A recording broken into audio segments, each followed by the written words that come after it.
Bonsoir à toutes et tous. Merci beaucoup d'être aussi nombreux. Un immense merci à Johan. En fait, j'ai réalisé, je ne sais pas si on dit Johan ou Johan. Johan, à Johan Chapoutot d'avoir accepté notre invitation et à Ugo Pallietta d'avoir accepté d'animer cette rencontre. D'ailleurs, c'était ta suggestion, je crois, cette rencontre. Voilà. On est ravis et on ne doute pas que ça va être passionnant et on vous laisse la parole. Et je vous donne les micros. Merci Elsa. Et d'abord, pour commencer, évidemment, merci à la librairie El Rolba Mon Amour pour l'organisation de cette rencontre. Je ne suis pas sûr qu'on mesure toujours le rôle absolument crucial que jouent les librairies indépendantes qui sont si importantes dans le paysage notamment français, particulièrement dans un paysage médiatique qui n'est pas toujours réjouissant, vous l'aurez remarqué, dans l'animation, je dirais, du débat intellectuel, etc., à part quelques espaces, disons, de liberté dans l'audiovisuel public et dans les médias indépendants. Remerciements évidemment aussi à Johan Chapoutot, bien sûr, qui est très sollicité et qui nous fait l'honneur d'une rencontre donc, dans cette magnifique librairie. Alors je vais présenter d'abord Johan Chapoutot, dire quelques mots du livre et ensuite lancer quelques questions. Et puis après, l'idée, c'est quand même qu'il puisse y avoir aussi et surtout un dialogue entre le public et l'historien, en l'occurrence, puisque Johan Chapoutot est historien, vous le savez très certainement, spécialiste reconnu de l'histoire de l'Allemagne et en particulier du nazisme. Auteur de plusieurs livres sur le nazisme, excusez-moi, en particulier La loi du sang, Penser et agir en Asie, La révolution culturelle nazie, Libre d'obéir plus récemment, aussi aux éditions Gallimard. Et là, donc, il fait paraître un livre qui s'appelle Les Irresponsables. Le sous-titre m'échappe. Qui a porté, je me demande si c'était comment, mais qui a porté Hitler au pouvoir, qui fait suite par ailleurs à un livre collectif qui est paru il y a quelques mois, qui est une synthèse plus longue, qui porte sur une temporalité plus longue, avec deux historiens également éminents du nazisme, Christian Ingrao et Nicolas Patin, paru chez Talandier, que vous trouverez très certainement ici également. Et qui permet en quelque sorte aussi de compléter un peu le paysage, puisque voilà, pour présenter un peu et très rapidement le livre, et pour pas mordre d'ailleurs sur ce qu'on va pouvoir se raconter ce soir, ce livre il porte sur une séquence historique, politique tout à fait précise. Il porte sur la séquence qui va du printemps 1930 à l'arrivée au pouvoir de Hitler le 30 janvier 1933. Donc si on veut connaître le mouvement nazi antérieurement à 1930 ou la situation en Allemagne, il faudra se reporter à d'autres livres. Si on veut avoir un certain nombre d'éléments sur le régime nazi à proprement parler, il faudra là encore se reporter peut-être à cet autre livre dont je n'ai pas donné le titre d'ailleurs, qui s'appelle Le Monde nazi, avec Ingrao et Patin. Donc là, c'est vraiment essayer de comprendre, de décortiquer, de décrypter la montée vers le pouvoir des nazis. Peut-être, je vais dire quelques mots, en réfutant plusieurs récits qui sont souvent acceptés. Le récit un peu triomphaliste, alors lui il est moins accepté, mais c'est le récit des fascistes eux-mêmes, des nazis, qui est « nous avons effectué une révolution populaire et obtenu le pouvoir en étant porté en quelque sorte par le peuple. Ça, c'est un premier récit. Il y a un récit qui est plus libéral et un peu confortable, qui est les nazis ont violé en quelque sorte la démocratie, ils ont pris le pouvoir par la force. Il y a beaucoup de gens qui pensent encore que les nazis sont parvenus au pouvoir par la force, ce qui n'est pas le cas, même s'ils ont usé de la force à bien des moments et du meurtre, et d'agressions commises en permanence contre leurs opposants dans la rue, antérieurement et postérieurement à leur arrivée au pouvoir, évidemment. Et puis... excusez-moi, il y a le récit qui est aussi également répandu, qui est les nazis sont parvenus au pouvoir simplement démocratiquement parce qu'ils étaient majoritaires, ils avaient gagné les élections, on leur a donné le pouvoir. Et en fait, évidemment, le livre nous explique que c'est plus compliqué que ça, et peut-être qu'on peut commencer par là pour ceux et celles qui veulent avoir une idée un peu générale du livre sur quelle est un peu la vision alternative et je dirais fidèle en quelque sorte aux faits que tu restitues dans ce livre concernant le processus général d'accès au pouvoir des nazis. Merci Hugo pour cette présentation et ces questions. Merci à toutes et tous pour votre présence et merci aux libraires. Parce qu'effectivement, il faut souligner toute l'activité de tous les membres de la chaîne du livre, de l'édition jusqu'à la librairie, en passant par la logistique. Ce sont eux qui nous permettent de lire et qui nous permettent de nous endormir moins bêtes. Donc merci à elles parce que, en l'occurrence, vous voyez les journées qu'elles font. Après une journée entière de librairie, une deuxième journée en nous accueillant avec toute cette manutention, cette logistique, et on en éprouve beaucoup de gratitude. Que tu as convoqué, Hugo, et que tu mentionnais, effectivement, c'est ce qu'on entend. Ils sont tous faux. On entend parfois, on entend sur les plateaux télé, en gros, les Christophe Barbier et autres vont vous dire que Hitler a été élu. Alors il n'a jamais été élu à rien, en l'occurrence. Il n'a jamais gagné un mandat. Il a été nommé chancelier, puisqu'on n'est pas élu, on est nommé chancelier par le président du Reich. C'est une prérogative du président du Reich selon la Constitution de 1919. On entend également que les nazis auraient accédé démocratiquement au pouvoir, ce qui est faux, puisque pour une raison structurelle toute simple, c'est que depuis mars 1930, la démocratie parlementaire est suspendue en Allemagne. Il y a eu une décision qui a été prise par le président du Reich et par son entourage, ce qu'on appelle la Camarilla, le petit cabinet, la petite chambre qui entoure Hindenburg. Décision a été prise de ne plus respecter la logique parlementaire, de ne plus respecter les résultats des élections et de ne plus nommer à la chancellerie ceux qui arrivent en tête. Ça a succédé à un traumatisme pour Hindenburg, qui est que de 1928 à 1930, le chancelier du Reich, le chef du gouvernement, est un socialiste. C'est un social-démocrate, il s'appelle Hermann Müller, parce qu'en 1928, le parti social-démocrate a obtenu le meilleur résultat de son histoire, et Hindenburg, qui a beaucoup hésité, ce qui rappelle des tergiversations bien connues dans ce pays, et il a attendu 3 semaines avant de nommer Hermann Müller, alors que la logique voulait que, naturellement, le représentant du parti arrivé en tête soit nommé chancelier. Et pendant 2 ans, il y a eu un gouvernement de grande coalition entre les sociodémocrates et la droite. Alors, la droite était présente, les sociodémocrates ne sont pas très agressifs, on va dire, ni très énervés en Allemagne à cette époque, mais quand même, il y a quelques mesures d'ordre social qui passent entre 28 et 30, et c'est beaucoup trop pour le patronat allemand, représenté par le RDI, le Reichsverband der Deutschen Industrie, qui est l'équivalent du MEDEF, si vous voulez, l'organisation de représentation patronale, qui est entrée en guerre contre ce gouvernement, pourtant très modéré. Ce harcèlement a conduit à ce que, en mars 1930, les ministres de droite démissionnent et que le gouvernement doive démissionner. Et à partir de ce moment-là, décision est prise de nommer un chancelier de droite. Ce sera Heinrich Brüning, qui est docteur en économie et qui est un technicien des finances. C'est un homme qui a... Je détaille longuement dans le livre, qui comprend l'économie comme on le comprend à l'époque un peu partout dans les facultés de droit, puisque c'était dans les facultés de droit qu'on faisait l'économie, c'est-à-dire de manière très statique, très budgétaro-orthodoxe, et il va mener une politique de déflation. Ce que font toutes les droites partout dans le monde. Les républicains aux États-Unis, Pierre Laval en France à partir de 1931, et les conservateurs britanniques également. Et pour mener cette politique-là, qui suscite potentiellement l'opposition du SPD, puisque de fait c'est une politique antisociale, on va couper dans les dépenses sociales, on va détruire l'État-providence, on va licencier des fonctionnaires, on va baisser le traitement des fonctionnaires, on va baisser les dépenses de l'État, eh bien Brüning va gouverner par ordonnance présidentielle. C'est-à-dire que la décision est prise d'utiliser un article de la Constitution, qui est l'article 48 alinéa 2, qui avait été pensé par les constituants de 1919 comme étant la réponse possible du pouvoir exécutif à une circonstance extraordinaire. Ce à quoi on pense tous, et ce à quoi pensaient les constituants, invasion du territoire, épidémie, pandémie, catastrophe naturelle, etc. Sauf que, à partir de mars 1930, la décision est prise de mobiliser cet article, non pas pour l'extraordinaire, mais pour l'ordinaire du gouvernement, c'est-à-dire le budgétaire. On va signer des ordonnances d'exception, le président prend les pleins pouvoirs pour faire passer une taxe sur le tabac. Voilà. C'est comme ça qu'on va gouverner pendant 2 ans. Donc de fait, les nazis, dans ce contexte-là, n'auraient pas pu accéder démocratiquement au pouvoir. Par ailleurs, ils n'ont jamais obtenu la majorité au niveau du Reich. Ils ont culminé au maximum de leur croissance électorale à 37,3% des voix, ce qui est gigantesque, on est bien d'accord, le 31 juillet 1932. Mais ça, je retrace un petit peu la manière dont ça s'est passé, la manière dont ils vivent ces résultats, qui sont les meilleurs de leur histoire. Ils ne feront jamais mieux. Sauf le 5 mars 1933, mais dans des conditions totalement antidémocratiques. Et donc, ce moment qui est leur summum électoral, ils le vivent très mal.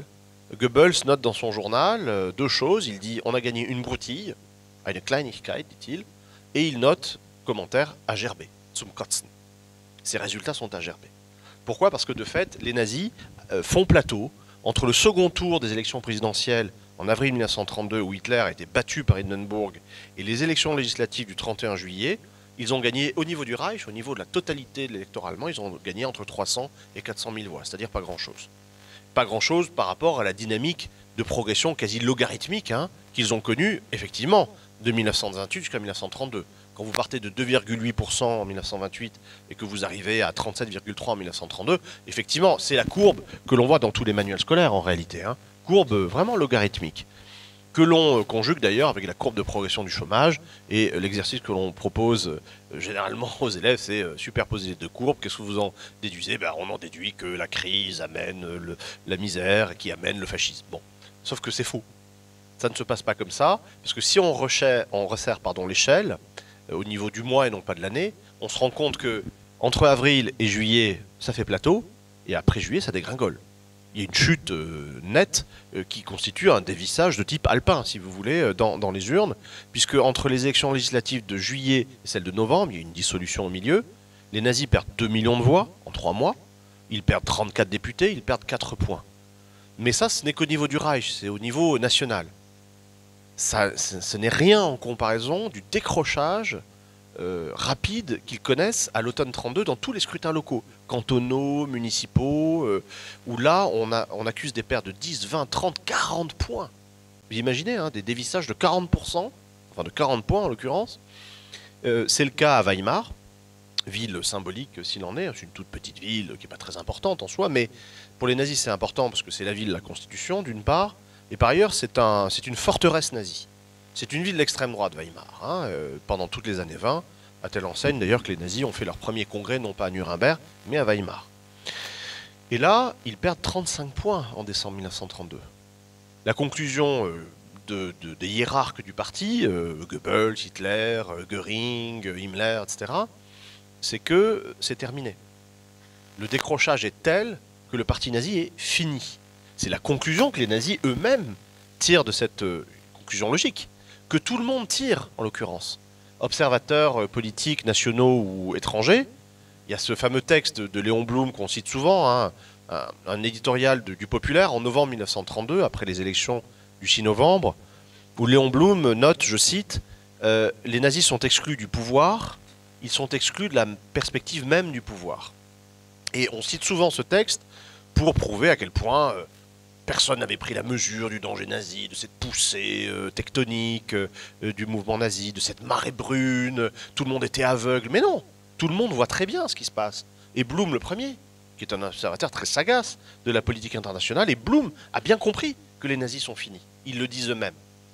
Autrement dit, on se retrouve face à un paradoxe en réalité, puisque toutes les explications que l'on convoque d'habitude ne fonctionnent pas, et par ailleurs, ultime paradoxe, on doit rapprocher ces deux faits qui sont que fin décembre 32, c'est fini. Les nazis, c'est terminé. Et tout le monde le dit, et eux-mêmes le disent. Et un mois plus tard, Hitler est chancelier. Et donc, cette petite enquête, c'est une exploration de toutes les décisions, intrigues, manigances qui ont, de fait, mis les nazis au pouvoir au moment même où eux-mêmes ne s'y attendaient plus et avaient abdiqué, en réalité. Merci beaucoup. Tu insistes beaucoup sur le rôle des élites économiques, politiques, militaires allemandes. C'est quelque chose qui très certainement nous parle au présent d'ailleurs, puisqu'on voit bien une partie des classes possédantes, de l'élite économique, du grand capital qui, dans toute une série de pays, bascule actuellement et depuis quelques années du côté des extrêmes droites. On a vu en randonnion les patrons de la Big Tech derrière Donald Trump lors de sa cérémonie d'investiture. C'était un symbole assez effrayant d'ailleurs. Bon. Dans le cadre de l'Allemagne de 1930-1933, qu'est-ce que ces élites attendent, qu'est-ce qu'elles espèrent des nazis? Pourquoi, effectivement, en janvier 1933, et en fait, la chose est préparée depuis quelques années par différents personnages dont tu retraces à chaque fois l'histoire et les décisions, etc. Qu'est-ce qu'ils en attendent des nazis à ce moment-là, en janvier 1933? Alors là, il faut remonter à mars 1930, encore une fois. C'est-à-dire à ce moment où la décision est prise de ne plus respecter le résultat des élections parce que parfois la gauche gagne. Et la démocratie est tolérable si et seulement si la droite gagne, mais si c'est la gauche qui gagne, ça joue plus. Et il faut qu'on rediscute. Mais vraiment, C'est ce qui est formulé explicitement par l'entourage présidentiel. C'est sous pression du RDI, du patronat allemand, qu'on décide de mener une politique de déflation économique qui apparaît à ces diafoirus de l'économie de l'époque comme la solution qui s'impose. Les diafoirus parce qu'il s'agit de saigner le malade. La déflation, c'est ça. On va aggraver la crise. Bizarrement, ça ne marche pas. Mais en tout cas, cette décision est prise à ce moment-là. La politique de Brüning pendant 2 ans, c'est une politique de déflation violente qui aboutit à une aggravation de la crise, une aggravation du chômage. À partir de ce moment-là, on décide. L'entourage présidentiel, et en l'occurrence un personnage très important qui est Kurt von Schleicher, qui est un général, qui est un très haut fonctionnaire du ministère de la Guerre, qui est le véritable chef du ministère de la Guerre sur toutes les années 20, et qui fait et défait les gouvernements, qui travaille à l'union des droites, qui veut agréger d'ailleurs les nazis au gouvernement, mais qui n'y parvient pas. Kurt von Schleicher décide de faire remplacer Brüning, dont la politique est un échec, par Franz von Papen. Et c'est sur lui que je m'attarde beaucoup, parce que il est entouré de gens qui se prennent très au sérieux, qui ont eu un rôle très sérieux, parce qu'in fine, c'est eux qui ont mis les nazis au pouvoir. Et ces gens-là ont un programme à la fois politique et économique très bien formulé, très bien chevillé. Et j'ai pris très au sérieux leur discours, du chancelier, de son ministre de l'Intérieur, leur programme politique. Il y a 2 livres qui paraissent en juillet et en octobre pour expliquer les principes de la politique du gouvernement. Et ces principes sont résumés par ce que Hermann Heller, professeur de droit à l'université de Francfort, appelle le libéralisme autoritaire. Ce terme-là, ce syntagme-là, il a été revendiqué, il a été réutilisé dans le contexte contemporain depuis quelques années par des philosophes comme Grégoire Chamaillou, Barbara Stiegler, pour décrire ce que tu disais, c'est-à-dire cette alliance que le catéchisme enseigné à l'école affichait comme impossible entre libéralisme économique et dictature. En l'occurrence, le libéralisme autoritaire prône une politique de l'offre. C'est la politique du gouvernement von Papen, donc crédit d'impôt, subventions aux entreprises, dérégulation sociale et du droit du travail, le cocktail habituel pour aider les patrons. Refus d'une politique de la demande, on ne va pas donner de l'argent aux gueux, on ne va pas donner de l'argent à ceux qui en ont besoin, mais politique de l'offre. Et parallèlement, il s'agit de changer la constitution de Weimar dans un sens autoritaire. Au fond, il s'agit d'acter le fait qu'on gouverne par 48-2 depuis 2 ans, et au lieu de signer des ordonnances présidentielles tous les jours à la va comme je te pousse, désormais, on va graver ça dans le marbre de la Constitution et instaurer un véritable régime présidentialiste, lequel est théorisé depuis 1928 par un juriste qui est compagnon de ces libéraux autoritaires, qui est Carl Schmitt. Dans la Verfassungslehre, c'est-à-dire dans la doctrine de la Constitution de 1928, il y a quelques pages de Carl Schmitt qui définissent le président du Reich comme étant la totalité, l'unité et la pérennité, par rapport et par opposition aux partis qui sont le fractionnement, le court terme et l'évanescence de la nation. Autrement dit, toute cette mystique présidentialiste dont nous avons hérité en héritage direct, je le montre dans le livre, via René Capitan, lecteur de Carl Schmitt et admirateur de Hindenburg et de Papen. On a quand même un rédacteur de la Constitution de 1958 qui trouvait qu'Hindenburg c'était formidable entre 1930 et 1932. C'est ça qui a inspiré notre Constitution. Eh bien, l'idée, c'est précisément d'ériger cette figure du président en monarque post-démocratique, au fond, pour créer une stabilité politique et une sécurité juridique qui permettent le libre épanouissement des affaires et du profit. Donc voilà le projet des gouvernants à ce moment-là, sauf que ces gouvernants-là, bien qu'ils ne tiennent plus compte du résultat des élections, ils utilisent les élections comme une tentative de se légitimer. D'où une dissolution en juin 1932, une autre ensuite en septembre 1932, qui aboutit à 2 catastrophes électorales, puisque, in fine, le gouvernement von Papen, le gouvernement libéral autoritaire, ne représente plus que 10% de l'électorat. Et mieux que ça, Papen a été renversé le 12 septembre 1932 par le Parlement, motion de censure, votée à 92,5% des voix. Donc vous imaginez l'autorité politique et la dynamique politique d'un gouvernement qui a été renversée par plus de 90% des députés. Ça c'est pas crédible. Et dans ce contexte-là, le calcul est fait froidement de se dire que même si on est dans un âge déjà post-démocratique, parce qu'on ne tient plus compte du résultat des élections, il y a une forme de légitimation par cette espèce de plébiscite ou de sondage à l'échelle que sont les élections, et qu'il est bon de s'adjoindre les pourcentages encore grasseillants, au fond, du parti nazi. Parce que même si le parti nazi dégringole, il représente quand même encore 33% des voix au niveau du Reich en novembre 1932, plus une base militante solide, plus 400 000 SA. Ce qui est toujours intéressant lorsqu'on pense en termes de renfort.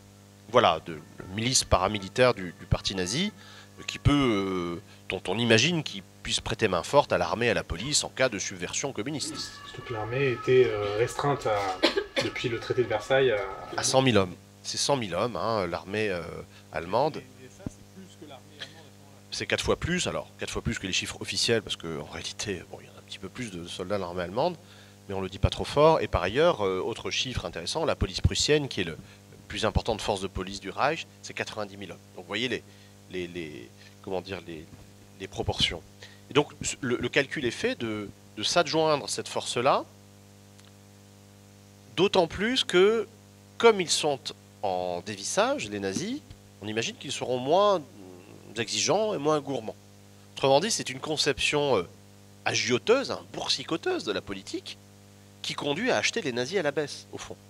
Et à forger sur ce fondement-là un gouvernement de coalition entre la droite et l'extrême droite, qui est installé le 30 janvier 1933, lequel gouvernement de coalition existe déjà. Et ça, j'insiste beaucoup dans le livre. L'Allemagne est un État fédéral composé de 18 États, doté de 18 constitutions, de 18 parlements, de 18 gouvernements, de 18 cycles électoraux.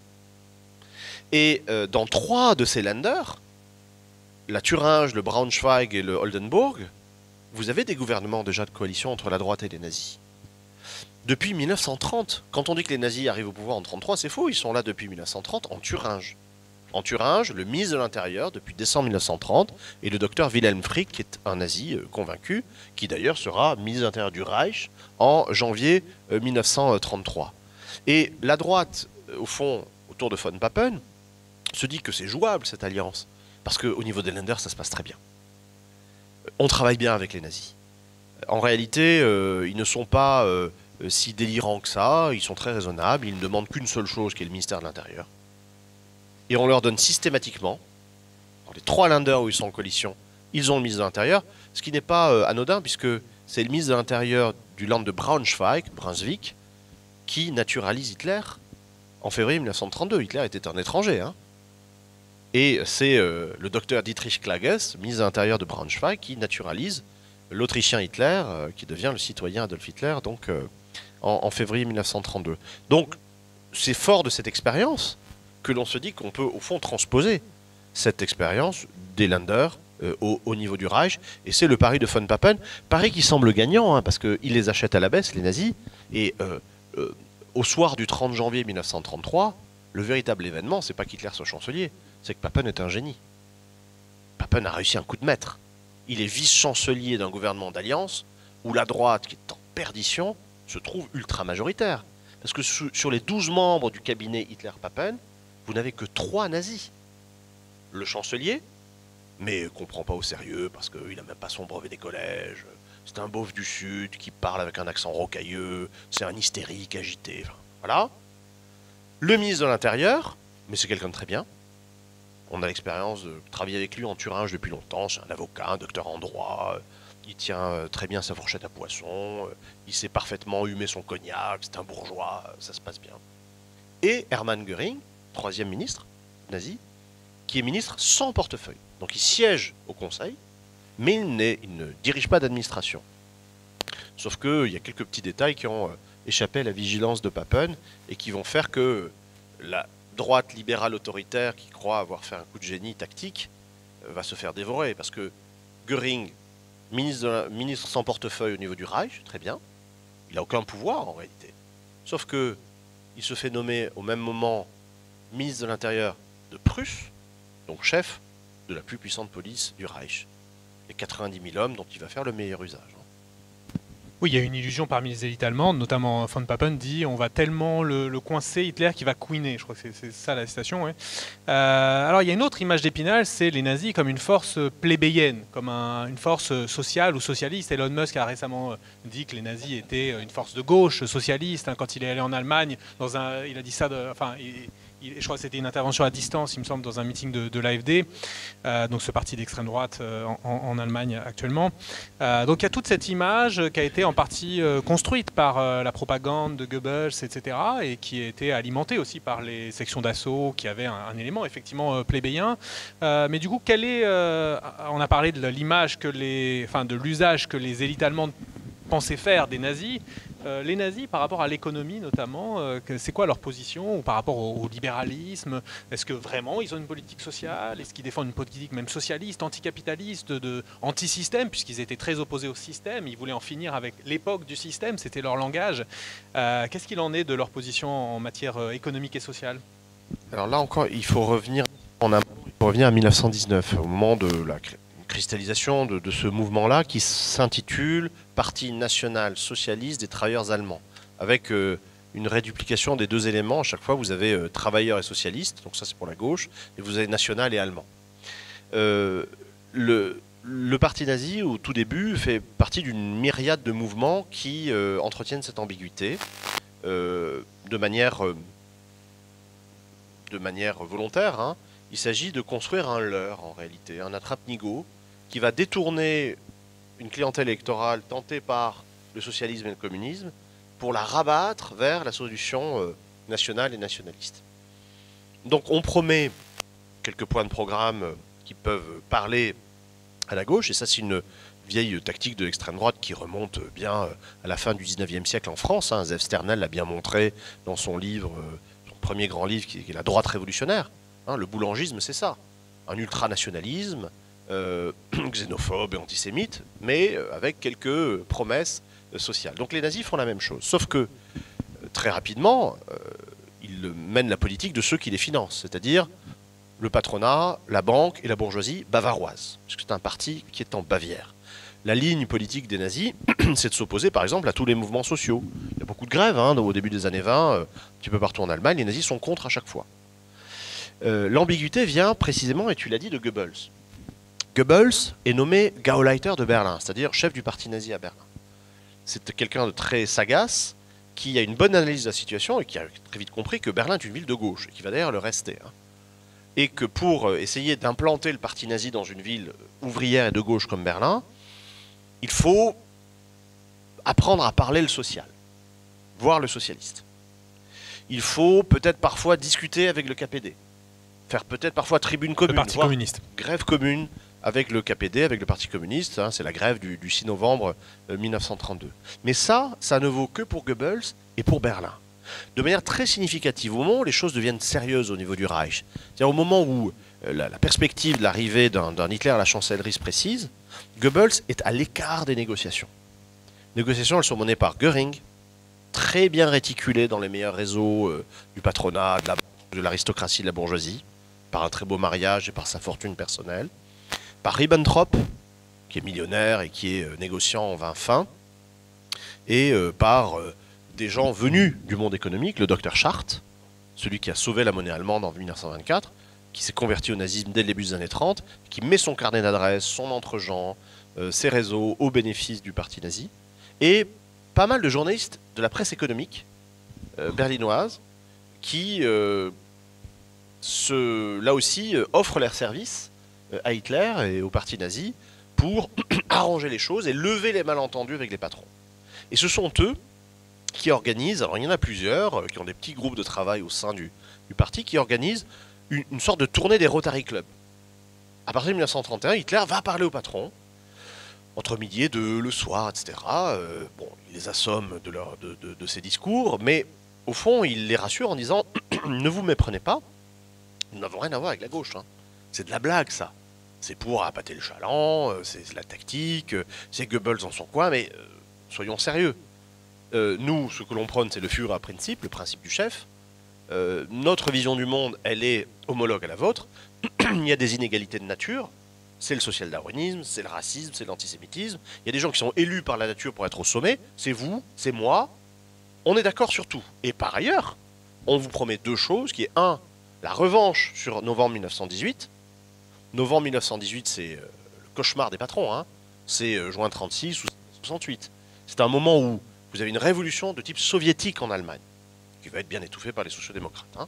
Mais justement, une des manières pour les sociodémocrates de calmer les choses, c'est de convoquer une conférence sociale où pour la première fois en novembre 18, le patronat allemand a accepté de discuter avec les syndicats. Auparavant, les syndicats, c'était le diable, on ne parlait pas avec ces gens-là. Là, on accepte de parler avec eux, et en plus, on concède à peu près tout ce qu'ils veulent. La journée de 8 heures, c'est d'accord. L'augmentation de salaire, pas de problème.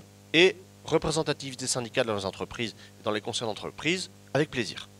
Donc, ils signent ça. C'est les accords du 15 novembre 1918, Stines-Lehigien. Et à partir de là, les patrons vont essayer évidemment de revenir sur ces acquis-là. Et la grande promesse d'Hitler, c'est la suppression des syndicats, la suppression de la démocratie d'entreprise, la suppression des concessions sociales. Et ce sera fait. Hein. Les syndicats sont interdits le 2 mai 1933. Et autre promesse des nazis, outre cette revanche sur novembre 1918, c'est des commandes massives de l'État qui vont évidemment nourrir considérablement le chiffre d'affaires. Et ça aussi, c'est une promesse qui sera tenue. Autrement dit, à partir de février 1933, c'est une orgie patronale en Allemagne, réellement.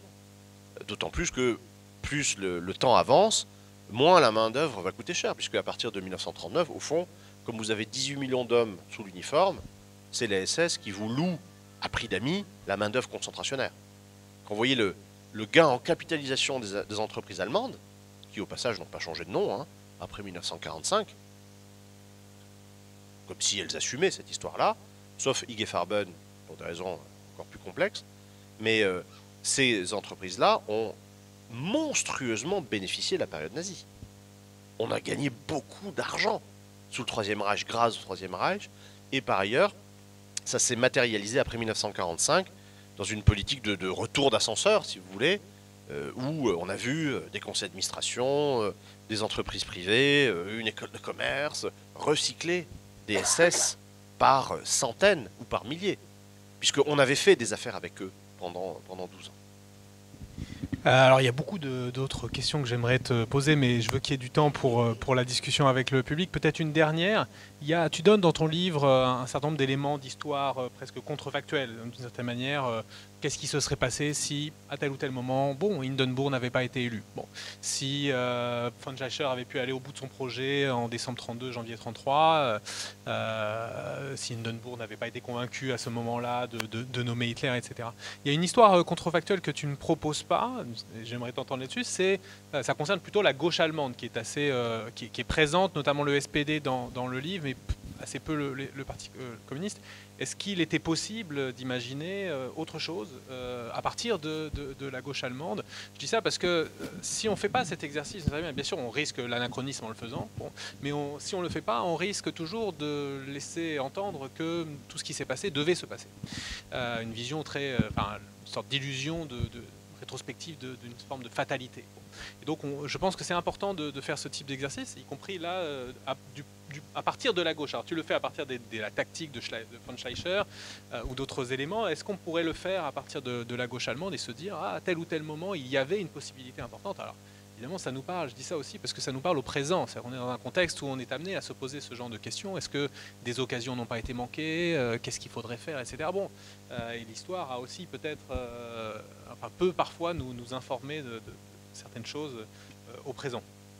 Alors, je reviens sur cette notion de contrefactuel qui est un raisonnement par hypothèse. Que se serait-il passé si il y avait eu divergence à ce point temporel-là, si une autre décision était prise, si un autre événement s'était produit, etc. Le raisonnement contrefactuel est quelque chose de très sérieux et de très précis.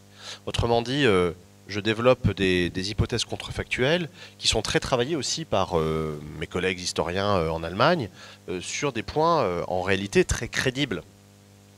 Et ces points très crédibles, c'est précisément, tu le disais, 1925, Hindenburg passe au second tour, alors qu'il n'est pas présent au premier tour. C'est une petite joliesse de la loi électorale allemande qui permet d'arriver dans une élection présidentielle au second tour. Bon. Il est présent au second tour et il gagne au fond de très peu face à Wilhelm Marx, qui était, alors évidemment, non, mais justement son patronyme a donné lieu à beaucoup de plaisanteries à l'époque. Wilhelm Marx est un homme du Zentrum, c'est un catholique du centre droit, mais en réalité il perd de très peu face à Hindenburg parce qu'une partie de son parti décide de voter pour plus à droite que lui. Et il a fort à parier que Wilhelm Marx, qui était un républicain consciencieux, n'aurait pas usé de l'état d'exception comme Hindenburg en a usé à partir de 1930. Hindenburg pouvait se prévaloir de sa légitimité charismatique et historique, on ne s'en souvenait rien, alors que Wilhelm Marx, qui était un des constituants de 1919, aurait respecté le texte et n'aurait pas fait ce qu'il a fait. Donc je développe ça sur des fondements crédibles et réels, en l'occurrence. Idem pour Schleicher, dont on pourra reparler. Et justement, tu le dis, un des axes fondamentaux de ce livre-là, et une des raisons pour lesquelles ça m'a fait du bien de travailler là-dessus cet été dans le contexte de marasme politique que nous connaissions en France, et de viol de la Constitution, d'ailleurs, tout simplement. Ce qui m'a fait du bien, en revisitant cette histoire, c'est de voir que ce moment 32-33, qui est toujours convoqué comme étant le moment paradigmatique de la fatalité en histoire, c'était inévitable. Il y avait une marée brune, il y avait une poussée nazie. Toujours d'ailleurs en recourant à des métaphores issues des sciences naturelles, la tectonique, la géologie, l'hydrographie, l'océanographie, la marée, la poussée. Non, on n'est pas dans le domaine des sciences naturelles qui est celui de la nécessité, on est dans le domaine de l'histoire et des sciences sociales qui est celui de la liberté, de l'indéfinition et donc de la responsabilité. Et dès lors qu'il y a responsabilité, il y a acteurs sociaux qui défendent des intérêts, qui ont des tactiques, etc., qui prennent des décisions et qui ont donc une responsabilité dans ce qu'il se passe. Et précisément, ce qui est très rafraîchissant, au fond, à revisiter cette histoire, ça peut paraître bizarre quand on parle de l'arrivée d'un nazi au pouvoir, mais justement, ce qui est rafraîchissant, c'est que rien n'est écrit, jamais. Je vous l'ai dit, décembre 32, c'est terminé, pour tout le monde.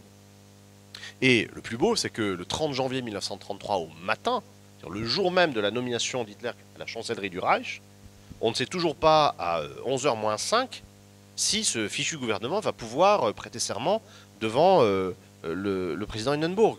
Parce qu'il y a encore des dissensions, parce qu'on n'est pas d'accord, parce que certains ministres débarquent à la présidence, parce qu'on leur dit venez, on va composer le gouvernement, mais ils ne savent toujours pas qui est chancelier, on ne leur a pas dit parce que ça pouvait peut-être les freiner dans leur enthousiasme. Bref, tout est extrêmement contingent. C'est-à-dire que ce que l'on présente sous le jour de la nécessité, incoercible, est radicalement contingent. Ça tient à un fil. De la même manière que les motivations des acteurs tiennent sur une tête d'épingle. Les motivations patrimoniales, fiscales, sordides de la famille Hindenburg. Donc le raisonnement contrefactuel, il se fait à partir de là, et celui qui est développé par mes collègues que je cite longuement, notamment Wolfram Putta, qui est très grand biographe de Hindenburg, qui est professeur à l'université de Stuttgart, c'est l'hypothèse la plus plausible, en termes de projection temporelle, c'est l'hypothèse d'une perdurance du gouvernement Schleicher. Schleicher, qui vient d'être nommé chancelier le 3 décembre 1932, qui a une très bonne analyse de la situation, qui s'est rendu compte que les nazis avec lesquels il a tenté de faire alliance, tenté plus depuis des années, il travaille à l'Union des droites, Schleicher, mais il a compris à l'été 32 qu'on avait affaire à des gens dangereux. Donc à partir de ce moment-là, il s'abstient de négocier avec eux, et il a bien compris la détresse dans laquelle le parti se trouve, et il enfonce un coin entre plusieurs hiérarques du parti pour faire éclater le parti. Lequel parti est en voie d'éclatement. Vous avez des mutineries de SA à la base, vous avez des Gauleiter qui veulent s'en aller, et au sommet, vous avez le numéro 2 du parti qui veut partir, Gregor Strasser, plus le docteur Wilhelm Frick, dont je vous parlais, celui qui est ministre de l'Intérieur en Thuringe, qui est président du groupe parlementaire nazi au Reichstag, c'est quand même une huile, et celui qui va être ministre de l'Intérieur au niveau du Reich, et qui va le rester d'ailleurs jusqu'en 1945. Donc vous voyez à quel point tout cela est quand même très fragile. Et parmi les hypothèses contrefactuelles que je n'ai pas développées, une d'entre elles concerne la gauche. Puisque c'est des choses que l'on entend souvent sur la fin de la République de Weimar, parmi le concert de bêtises sur les plateaux, c'est la faute de la gauche. Comme d'habitude, par définition, c'est la faute de la gauche. Bon. C'est la faute de la gauche parce que... C'est pas la faute de Mélenchon d'ailleurs. C'est une variante contemporaine. C'est une variante contemporaine. Et la faute de la gauche, plus précisément, c'est la faute du KPD, c'est la faute du Parti communiste. Alors, déjà, la gauche, dans ce système parlementaire-là, ne peut rien faire puisqu'on ne respecte pas le résultat des élections. Je le rappelle, depuis mars 1930. Autrement dit, malgré le fait que le 6 novembre 1932, les élections consacrent une majorité marxiste, c'est le bloc marxiste qui est en tête. Hein. Si on additionne KPD et SPD. Et ce n'est pas illusoire de les additionner, je vais y revenir. Bien que le bloc marxiste soit en tête, peu importe. Autrement dit, la gauche ne peut rien faire, on va dire, légalement, démocratiquement, électoralement et parlementairement. Ensuite, ce que l'on pointe d'habitude en disant c'est la faute de la gauche, c'est les dissensions à gauche, qui sont réelles, massives et profondes en Allemagne. Il y a de bonnes raisons d'ailleurs à ces dissensions. Entre le SPD, premier parti d'Allemagne depuis le début de la veille de la Première Guerre mondiale, et la scission qui est issue du SPD, qui est le KPD, via le groupe Spartacus, donc fin décembre 1918, création d'un parti communiste, aligné sur le Comintern, tactique léniniste, refus des élections constituantes, refus des élections bourgeoises. Ligne dure. Eh bien, entre ces deux partis, il y a quand même un fossé de sang. La répression de l'insurrection communiste de janvier 1919 à Berlin, c'est 160 morts. La répression de l'insurrection communiste de mars 1919 à Berlin, c'est 1200 morts. C'est des taux horrifiques. Pourquoi? Parce que le gouvernement SPD fait appel à l'armée qui revient avec tout son matériel de guerre du front. Donc on tire à la mitrailleuse, on tire au canon, on fait circuler des automitrailleuses blindées dans les rues de Berlin, donc on tire au gros calibre, si vous voulez. Par ailleurs, on a même engagé des avions de bombardement et de mitraillage dans les rues de Berlin. 1200 morts. 10 ans plus tard, le 1er mai 1929, vous avez une manifestation communiste qui est interdite par le gouvernement SPD de Prusse. La Prusse est un bastion du SPD. 33 morts. Parce que les communistes ne respectent pas, le 1er mai on défile, voilà, c'est comme ça, 33 morts. Donc, du point de vue des communistes, il y a quand même quelques vagues raisons d'avoir la dent dure vis-à-vis du SPD. D'autant plus que pendant ce temps-là, enfin à partir de 1930, le SPD va soutenir, au fond, la politique de déflation de Brüning. Là où on pointe une responsabilité du KPD, c'est que le Comintern a décidé à partir de 1928 d'un durcissement de la ligne vis-à-vis des partis bourgeois, la ligne classe contre classe. Le SPD est considéré comme un parti bourgeois, dont acte. Et c'est là qu'on forge ces concepts de sociofascistes et de sociotraite. Sozialfaschisten, Sozialverräter. Là encore, c'est des mots qui sont un peu agressifs, mais il faut voir les centaines de morts qu'il y a derrière. On a une vague expérience de ce que c'est que la douceur tempérée de la social-démocratie chez les communistes. Malgré cela, malgré cette rigueur et cette violence verbale réelle des communistes vis-à-vis du SPD, il y a un changement de ligne à partir du printemps 1932. Vous me direz c'est tard, mais pas tant que ça. Puisque au printemps 1932, vous avez des élections législatives en Prusse. J'en ai déjà parlé, élection du Landtag de Prusse, qui est quasiment un sondage à l'échelle au niveau du Reich, puisque la Prusse, c'est 2/3 du territoire du Reich et 2/3 de la population. Là, les nazis tapent à 36%. Et le KPD prend peur. Parce que manifestement, combattre la social-démocratie, c'est formidable, mais si pendant ce temps, les autres deviennent majoritaires, ça ne va plus. Donc, la direction du Parti communiste réitère ses offres d'union à la base. Bon, ça, c'est le front commun à la base, c'est la tactique habituelle pour rafler l'électorat et les militants sans faire d'alliance. Mais on propose désormais le front unique au sommet. C'est-à-dire une alliance, une véritable alliance. Et là, c'est le SPD qui dit non. Première erreur du SPD. Deuxième erreur, quand Schleicher est au pouvoir à partir de décembre, Schleicher invite le SPD et la qui est la centrale syndicale, et leur dit, bon, vous avez soutenu Brüning, qui a massacré l'État social, qui a fait une politique de déflation, qui a aggravé la crise. Moi, j'ai conscience qu'il y a un problème social, je vais faire une politique sociale. J'annule les ordonnances Papen sur la baisse des prestations. J'annule les ordonnances Papen sur la destruction de l'État social, et je vais faire une réforme agraire.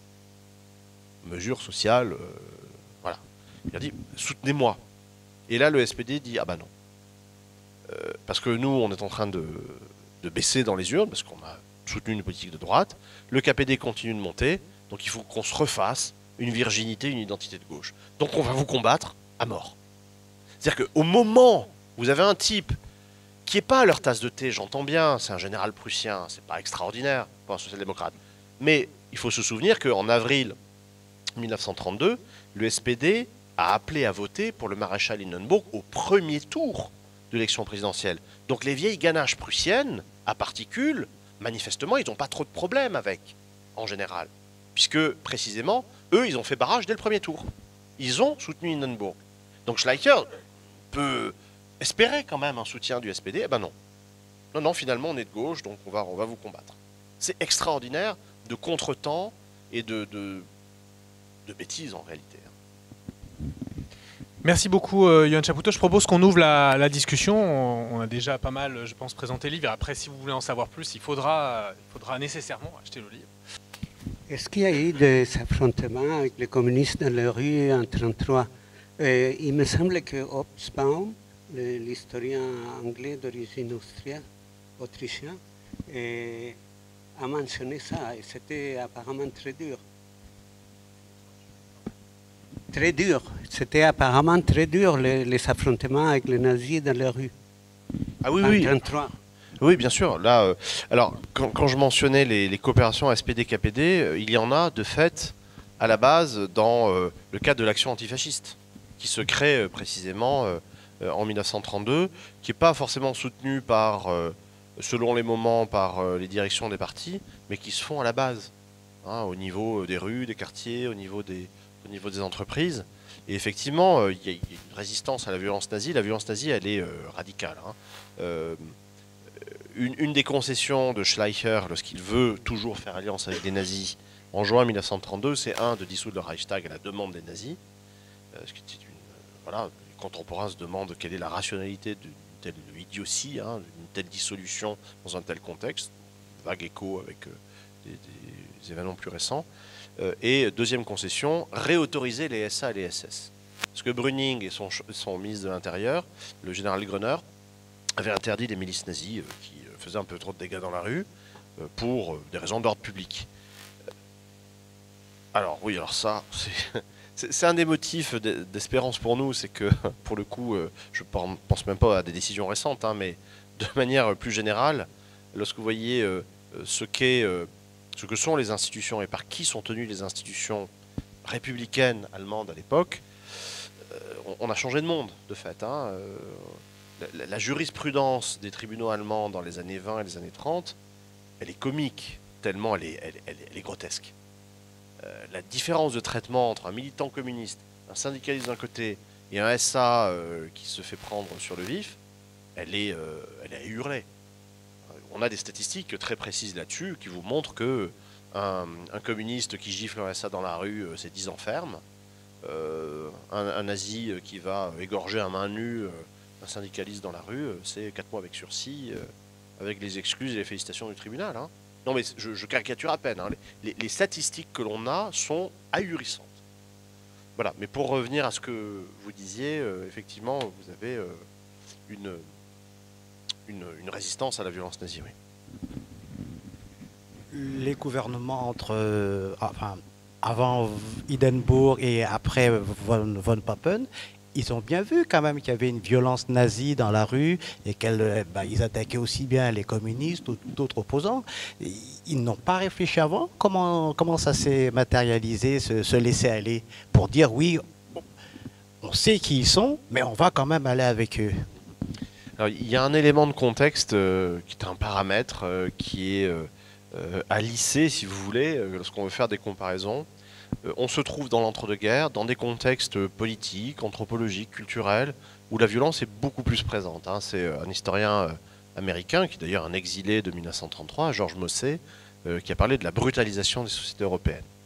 Le soutènement anthropologique de l'entre-deux-guerres, c'est la Grande Guerre, précisément. 80 millions d'hommes sous l'uniforme, à qui on dit qu'il est bon d'être violent et qu'il est honorable de tuer.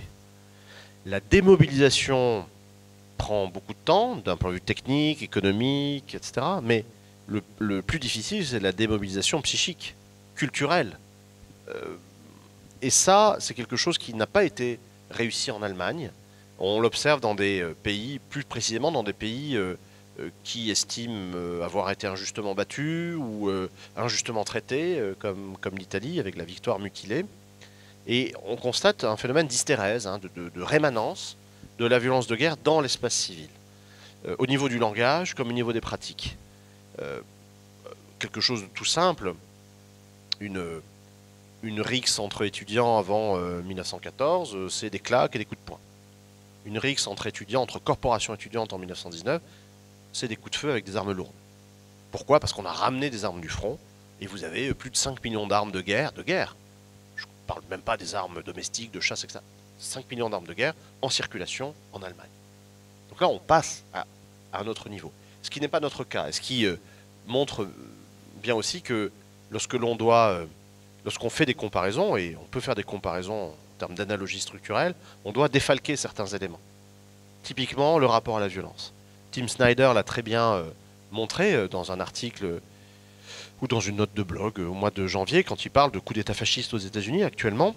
Il dit, mais au fond, aujourd'hui, on n'a pas besoin d'unités SA hurlant dans une Tesla, s'arrêtant devant les ministères en faisant des saluts nazis. On a juste besoin de 4 types avec des clés USB qui vont siphonner les données et faire un coup d'État numérique. Autrement dit, on a tenté le coup d'État physique le 6 janvier 2021, ça n'a pas marché. Ça, c'est une erreur, on ne fait plus ça.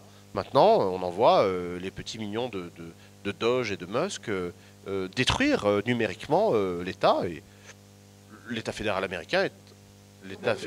Et on démet les juges.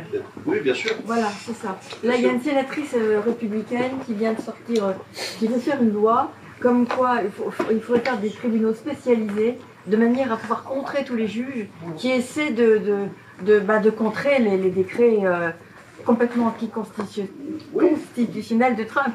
C'est juste épouvantable, quoi. Mais ça, c'est playbook fascism, comme on dirait en anglais. C'est vraiment la méthode fasciste normale. Et Musk a déjà piqué les données de plein de gens. Bien sûr. Enfin, Destruction de l'État social, destruction de l'État de droit, destruction des institutions judiciaires. Alors, à partir de 1933, les nazis n'ont pas eu vraiment besoin de faire ça, puisque la magistrature, qui était une magistrature d'ancien régime, ultra-conservatrice, voire plus, n'a pas été un obstacle. À certains moments, si, mais bon, finalement, on a pu contourner ça par un système parallèle qui est un système policier qui, juxtaposé à la détention judiciaire, toujours administrée par les juges, une rétention administrative policière. C'est le régime des camps de concentration. Hein.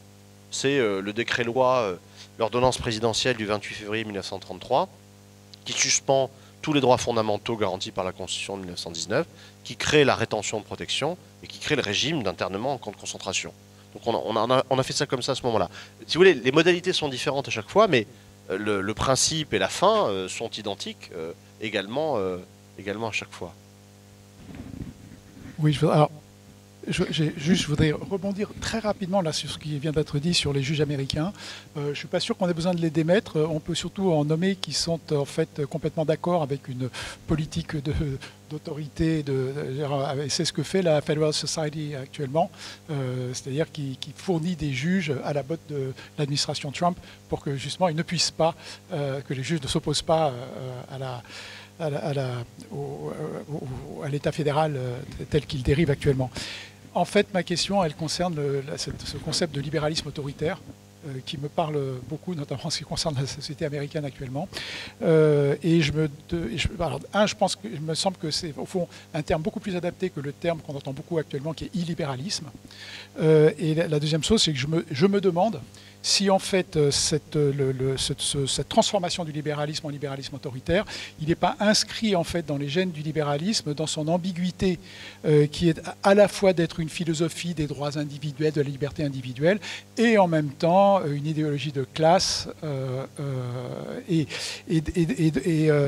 en fait donc l'hypothèse que je formule, c'est qu'en fait, ce déplacement du libéralisme vers sa dimension autoritaire de classe, en quelque sorte, elle est toujours liée, en fait, avec les crises du capitalisme. C'est-à-dire que quand le capitalisme rentre en crise, le libéralisme dérive de cette façon. Et je me demande, du coup, évidemment, l'Allemagne des années 30 est un modèle qui permet, pour l'interprétation de ce qui se passe actuellement aux États-Unis.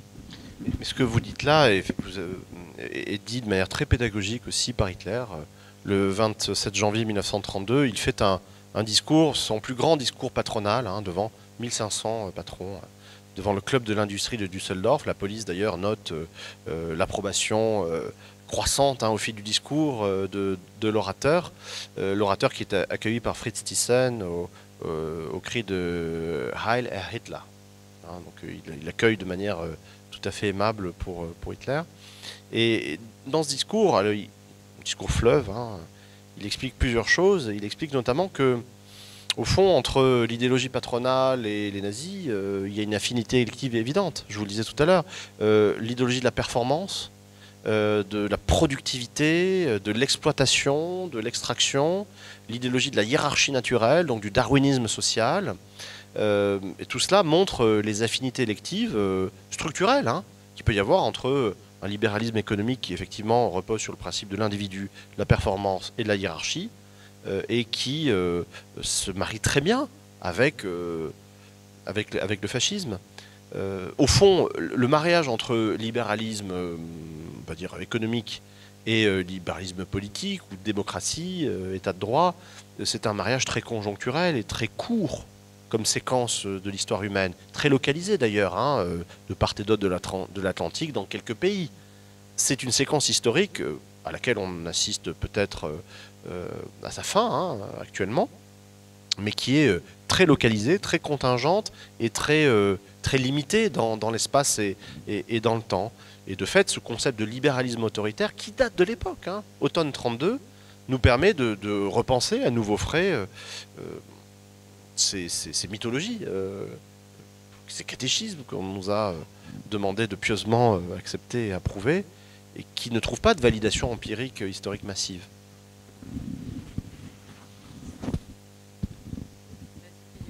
Moi j'ai juste une question rapide, parce que du coup on s'en jouait au jeu des 7 ressemblances là, avec les accents de l'époque. On a parlé donc de l'implication en fait de la bourgeoisie en tant que classe dans différentes positions.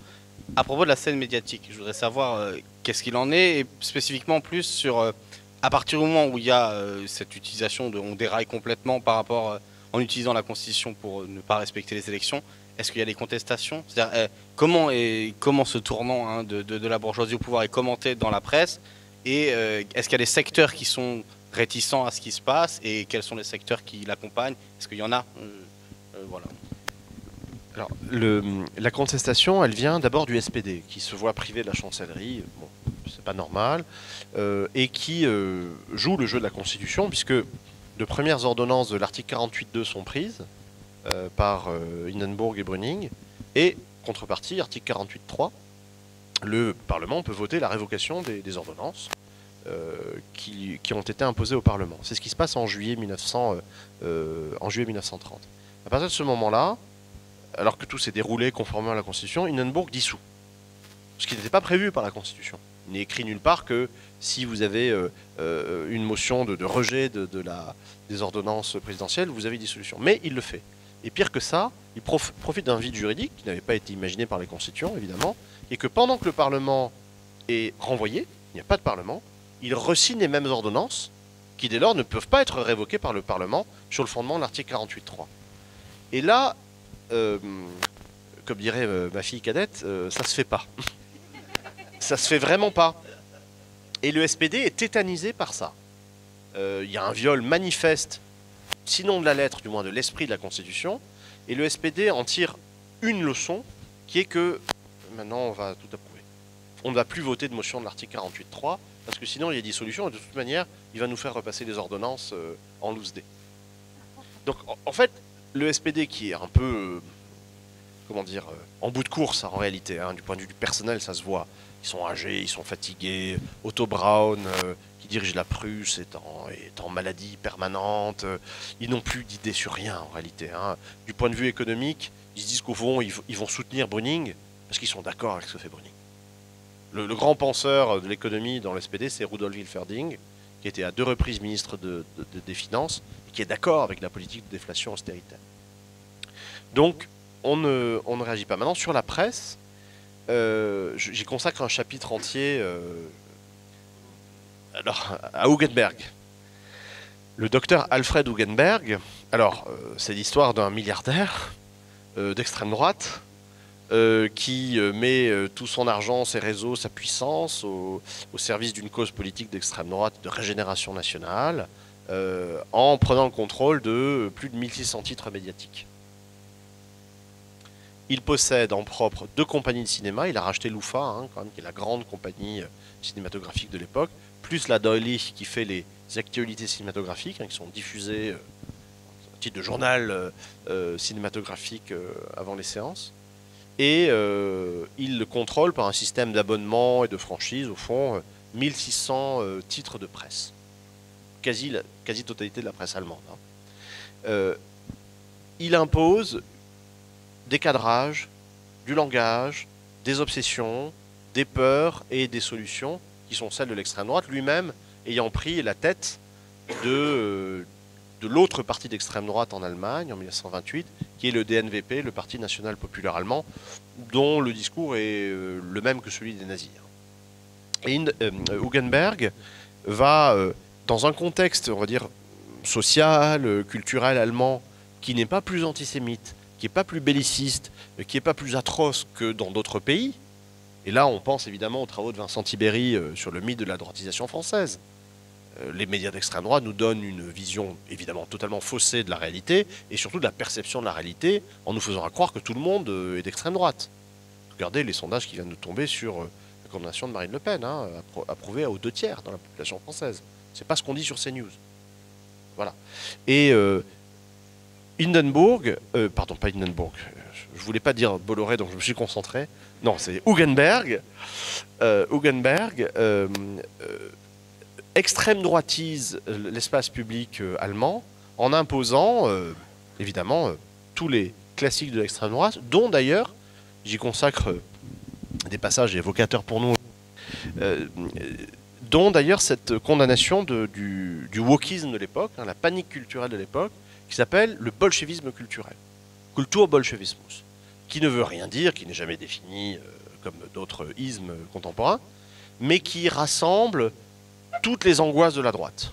L'homosexualité, la modernité, le féminisme, l'égalité des droits, la justice fiscale, tout ça, c'est du bolchevisme culturel. Il parle de Kulturbolschewismus. Aux États-Unis, on parle de cultural marxism, hein, pour désigner tout cela aujourd'hui, depuis longtemps, hein, depuis Reagan en l'occurrence. Hein. Et ça tire à boulet rouge là-dessus.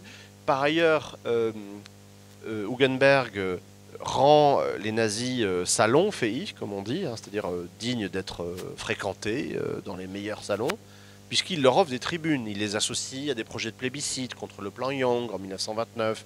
Il travaille à l'Union des droites avec le front de Harzburg en octobre 1931. Et donc il est légitime, hein, par sa puissance médiatique et par son activité politique. Donc il joue effectivement un rôle dont le Conseil national de la résistance était très conscient en 1944, hein, qui a beaucoup insisté sur la régulation de la presse. On l'a un petit peu oublié, mais c'est vital en démocratie. Hein. L'école et la presse, 2 piliers. Hein. Alors bonsoir, merci d'abord pour votre livre. C'était très éclairant donc d'apprendre sur cette période. Ma première question, elle concerne donc les mouvements de gauche allemands. On sait que entre la période de 1918 à 1923, les mouvements de gauche ont été très puissants. On pense à la révolution avortée du 1923. Qu'est-ce qui explique que ces mouvements de gauche perdent, on va dire, les masses, ou du moins s'affaiblissent petit à petit jusqu'à perdre une espèce de souffle à partir de 25 jusqu'à la fin des années 20, début des années 30, où on se rend compte qu'il n'y a plus trop de répondants, je dirais, de de ce côté-là des mouvements? En réalité, ils ne perdent pas, ils se maintiennent, voire ils progressent. Puisque, je vous le disais, aux élections de novembre 1932, c'est la totalité des partis marxistes, SPD plus KPD, qui sont majoritaires.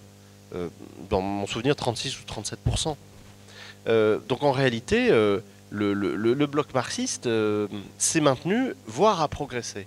Par contre, là où il y a eu, on va dire, disjonction, c'est que des gens qui étaient alliés au SPD, par exemple, ont viré à droite. La constitution de Weimar, en 1919, elle a été faite par ce qu'on appelle la coalition de Weimar. Ce sont 3 partis qui totalisent 75% des voix aux élections constituantes de 1919. Vous avez le SPD, le DDP, Deutsche Demokratische Partei, qui est le parti démocrate allemand de centre-gauche, et le Zentrum, parti catholique confessionnel, qui, traumatisé par Bismarck, par l'Empire et par le Kulturkampf, dit bon, on n'est pas très démocrate, mais la République c'est super, ça nous évite Bismarck, en gros. Hein. Et ils jouent le jeu, ils sont des vrais républicains, ils écrivent la Constitution, ils respectent, ils gouvernent d'ailleurs souvent en coalition avec le SPD en Prusse, sur la totalité de la période, mais au niveau du Reich, le Zentrum va virer à droite. Au cours des années 20, surtout dans la deuxième moitié des années 20, et quand Monseigneur Kaas devient le président du Zentrum à partir de 1928, là il y a un virage très net vers la droite.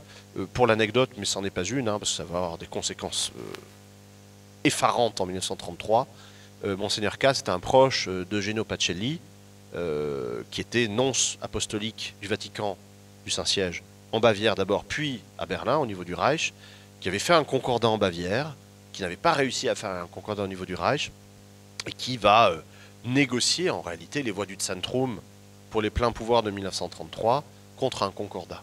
Eugenio Pacelli, c'est le futur Pie XII. Vous voyez, donc la continuité quand même de carrière, d'idéologie et d'opiniâtreté hein, dans le soutien au pire en réalité.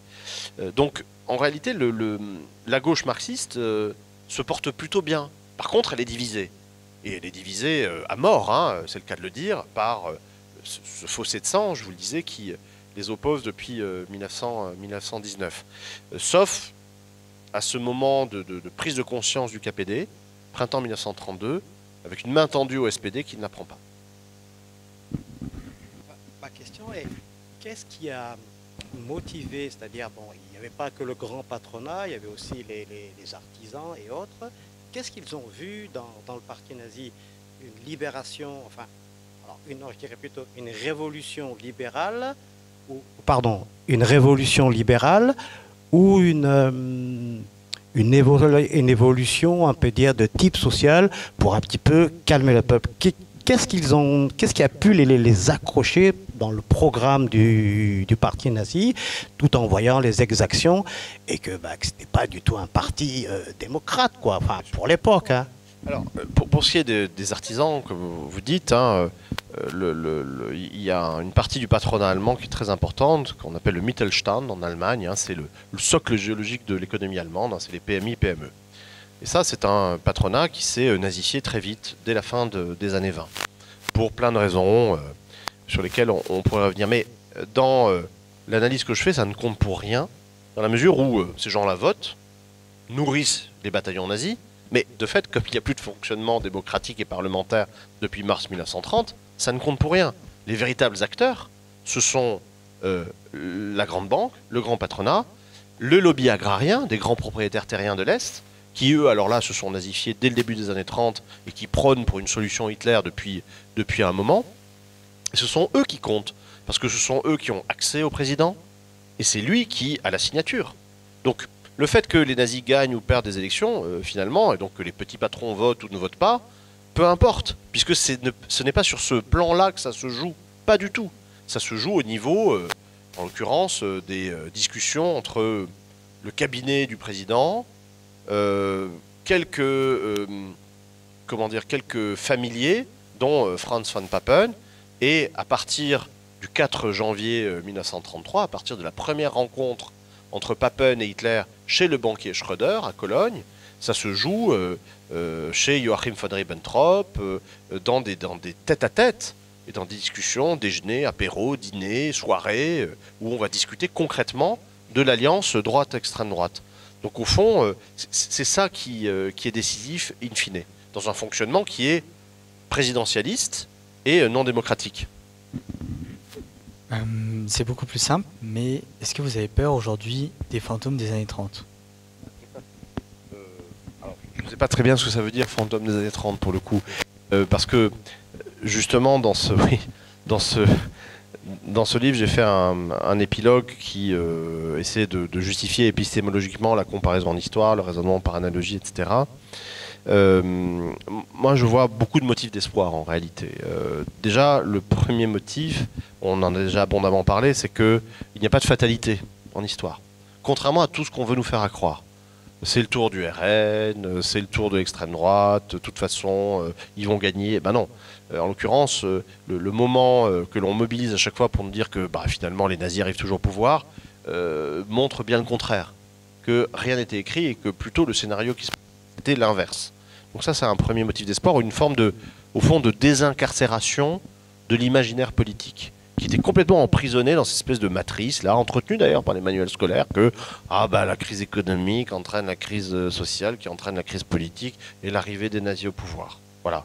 Quelqu'un qui avait bien vu le contraire, c'est Bertolt Brecht, avec cette pièce de théâtre qui s'appelle La résistible ascension d'Arturo Ui, et c'est d'ailleurs le titre qui a été choisi par le livre collectif dirigé par Hugo, aux éditions Amsterdam, La résistible ascension de l'extrême droite.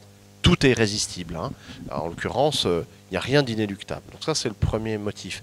Deuxième motif d'espoir, c'est que, contrairement à nos aînés, nous sommes un peu mieux informés. Nous savons ce que c'est maintenant que l'extrême droite. Et là, je vois que vous avez un excellent journal qui s'appelle Le Monde diplomatique. Ils m'ont demandé un article qui est présent sur 2 pages. Et je leur ai proposé, au fond, un bilan 18 mois plus tard, un bilan de situation de ceux qui ont mis les nazis au pouvoir. Tous ces génies-là, von Papen, qui voulaient faire couiner Hitler. Bon. 18 mois plus tard, vous avez, quand vous avez fait ça, soit une muselière, soit une balle dans la tête, littéralement, pendant la nuit de long couteau. Von Papen, il échappe de ça à l'assassinat en règle. Il est protégé par Göring, il est assigné à résidence. Mais 2 des plus proches conseillers de von Papen, l'un est abattu dans son bureau à la Vichy-Chancellerie, il est criblé de balles par un petit détachement de police et de SS, et l'autre, on n'a toujours pas retrouvé son corps aujourd'hui. Donc c'est ça l'extrême droite. Goebbels le dit d'ailleurs clairement, dans son journal en août 1932, je le cite et je le commente. Goebbels dit, en gros, ces crétins de bourgeois vont nous donner le pouvoir, ils ne se rendent pas compte qu'on ne le leur rendra jamais. Et il continue en disant, ce sont nos cadavres qu'il faudra sortir de là. À bon entendeur, salut. Et c'est d'ailleurs ce qui s'est passé. Parce que le 1er mai 1945, c'est les cadavres des 6 enfants Goebbels que l'armée rouge a sortis du bunker. Donc nous savons. Nous sommes censés savoir. Il faudrait peut-être en avertir M. Wauquiez, M. Ciotti, M. Macron, M. Bayrou. Le fait de reprendre par ailleurs les raisonnements, les thèmes et les termes de l'extrême droite, c'est une très mauvaise idée. Goebbels le note aussi. J'ai écouté Papen à la radio, dit-il, ce sont nos idées de A à Z. Condamnation des extrêmes, je cite, avec d'ailleurs la précision immédiate qu'il y a des extrêmes plus extrêmes que d'autres. Évidemment, les communistes, c'est le diable, les nazis sont quand même des gens honorables, qu'il faut respecter, dont il faut comprendre les peurs, etc. etc. Donc c'est une rhétorique qui est déjà présente à l'époque et c'est une très mauvaise idée. Et autre motif d'espoir, on en parlait tout à l'heure, pour le dire rapidement, il n'y avait pas de syndicat de la magistrature en 1933 en Allemagne. Il n'y avait pas des gens sur lesquels la droite pouvait taper à tir larigot en incriminant les juges rouges. Ça n'existait pas. Des juges tout simplement républicains qui appliquent la loi. Ça n'existait pas. Parce que socio-culturellement, le recrutement de la justice se faisait dans un bassin minuscule qui était le 1% de la population qui allait au bac et à l'université. Un recrutement socio-culturel très étroit qui donnait des hauts fonctionnaires, des magistrats réactionnaires et au mieux conservateurs. À telle enseigne que je vous le disais, les nazis n'ont pas eu besoin de changer la magistrature. Ça leur convenait assez bien, la manière dont ça fonctionnait. Ce n'est plus le cas aujourd'hui, structurellement, parce que la massification de l'enseignement supérieur, la différence de recrutement, moins népotique, plus fondée sur le mérite, la compétence, a fait en sorte que, de fait, on a des magistratures qui sont de véritables magistratures, ce qui n'était pas le cas à l'époque. Donc ça, c'est un motif d'espoir, parce que c'est toujours la dernière ligne qui tient, ça. Hein. On le voit aux États-Unis, on le voit également en France, et on le voit d'ailleurs dans la violence actuelle depuis hier soir, ou depuis la semaine dernière, depuis les réquisitions du parquet contre l'ancien président de la République. Voilà. Donc beaucoup de motifs d'espoir en réalité.